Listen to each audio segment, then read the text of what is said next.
এবারে প্রশ্ন করবেন একজন বোন। হ্যাঁ, আমি শুনেছিলাম যে ইসলাম ধর্মে পুরুষদের 4টা বিয়ে করার অনুমতি আছে। এ ব্যাপারে কিছু বলবেন? কারণ পুরো ব্যাপারটাই আমার কাছে বেশ জৈবিক লাগছে, সেজন্য সম্পর্কে আরেকটু জানতে চাই। ধন্যবাদ। প্রশ্নটা আজকের বিষয়ের বাইরে, তবে শেখ আপনাকে উত্তর দেবেন, যদিও প্রশ্নটা টপিকের বাইরে।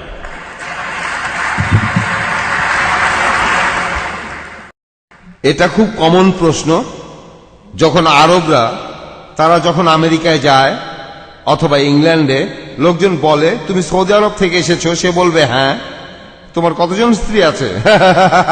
না। তোমার কতজন স্ত্রী আছে?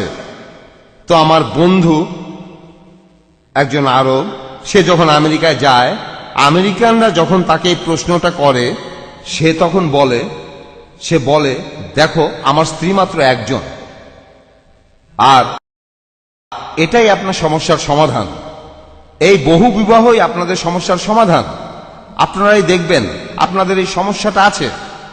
দেখবেন যে ছেলেদের চাইতে 78 লক্ষ বেশি মেয়ে বেশি আছে আমেরিকাতেই। যদি আমেরিকার প্রত্যেকটা পুরুষ বিয়ে করে, তারপরও সে দেশে 78 লক্ষ মহিলা তাদের জন্য স্বামী খুঁজে পাবে না। আর আমরা জানি সব পুরুষ মানুষ বিয়ে করবে না, বিভিন্ন কারণে পুরুষ মানুষ বিয়ে করবে না। এটা কি জানেন? একজন যুবককে একবার বললাম, আপনার বয়স কত? 35 বছর, আপনি কি বিয়ে করেছেন? সে বলল না। আপনার সমস্যাটা কি? কি আপনার সমস্যা?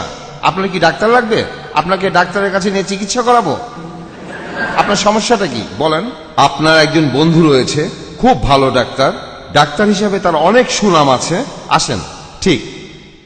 সে বলল ঠিক। আর যাওয়ার পথে সে একটা অজুহাত দেখিয়ে আমাদের কাছ থেকে সরে পড়ল। কারণটা সেই ভালো জানে, কিন্তু আমাকে বলবে না। এমনটা হতে পারে যে সে ভালো মানুষ নয়, নিজের উপর সে এত বেশি অত্যাচার করেছে যে সে শেষ হয়ে গেছে। সেই লোক বিয়ে না করার জন্য বিভিন্ন রকম অজুহাত খুঁজে বেড়াবে। কিন্তু মহিলারা, তাদের রক্ষা করতে হবে, তারা বিয়ে করতে চায়, তারা অনেক নরম, অনেক বেশি কোমল, তারা চায় যে তাদের কেউ রক্ষা করবে। না না, এটাই হলো মহিলাদের সাইকোলজি। কিন্তু আমরা জানি সব পুরুষ বিয়ে করবে না। সব পুরুষ যদি বিয়ে করেও, তারপরও 78 লক্ষ মহিলার কোনো স্বামী থাকবে না আমেরিকাতে। আর আমেরিকার লোকজনের মধ্যে 2.5 কোটি মানুষ হলো সমকামী। আপনারা তাদের বলেন গে। 2.5 কোটিরও বেশি মহিলা স্বামী পাবে না।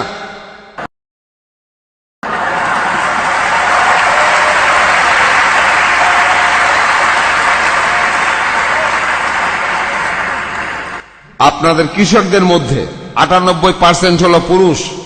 আপনাদের দেশের কৃষক, তাদের 98% পুরুষ। তাহলে আপনাদের সমস্যা আরো গুরুতর হচ্ছে। ইসলাম এটার একটা সমাধান দিচ্ছে। আমাদের উপহাস না করে আপনারা নিজেদেরই উপহাস করেন।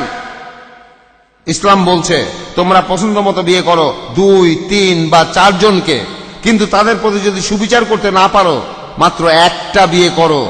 এই পৃথিবীর একমাত্র ধর্মগ্রন্থ,